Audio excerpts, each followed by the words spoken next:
So this poem is called Skin Deep. I wrote this because in high school I was scared to listen to hip hop lest I be seen as a typical black girl.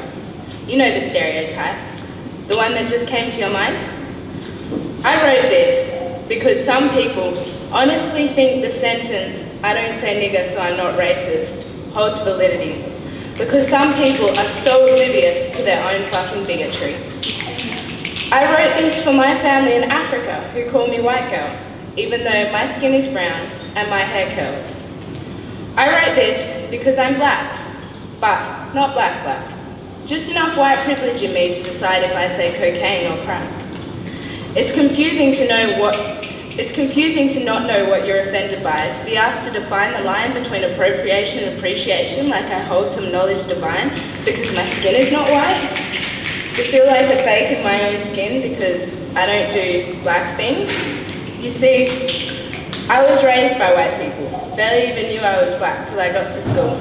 Then the kids taught me good, and that's one lesson I'll never forget, but also never truly understood.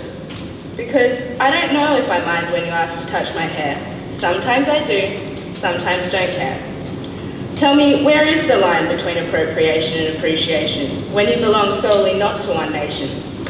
I wrote this because of the catch-22. I wrote this for me, I wrote this for you. I wrote this because I used to feel pride when y'all said I was practically white inside.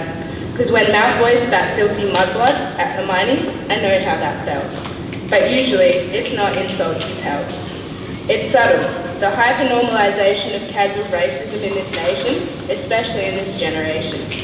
It's assumptions and mock voices. It's not realizing you have more choices. It's telling me when I have a right to be offended, and that's only ever if malice was intended. But then, I'm not black, so I feel like a fraud.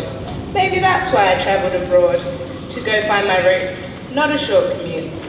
However, when I arrived, they called me white, something I'd never fully been in my life, something once subconsciously dreamt of, but from their mouth it was an insult. And once again, I knew how Hermione felt. But after that, they told me I had my father's face.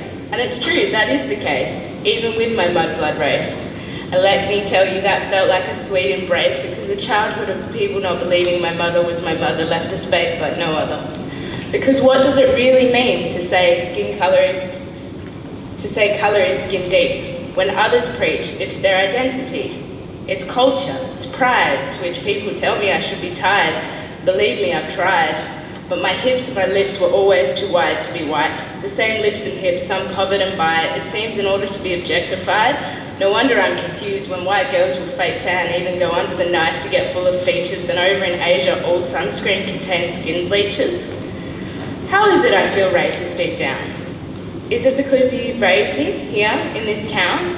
You taught me what to think and who to be. Every time you laughed at people who looked like me, when they danced or spoke in their ways that came naturally.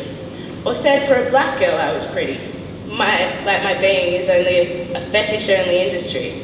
Probably why you had fuck a black girl on your bucket list of things to do before 20. And I won't even mention the whitewashing on TV. We all already know maximum one person per show can look like me. Then of course, when work told me to look out for dodgies, shamelessly adding Africans, Aborigines. Or remember that time when the hairdresser didn't know what to do? Or has that never happened to you? My apologies if this is sounding sour or angry. I still collect my privilege from the powers that be. I didn't write this to bitch, moan or whine. Compared to so many, my life is divine. I wrote this because I just want to fit in, warm, snug and safe into my own skin and take all your accidental attacks on the chin. I wrote this because I no longer want a life swap and because now I can listen to hip hop.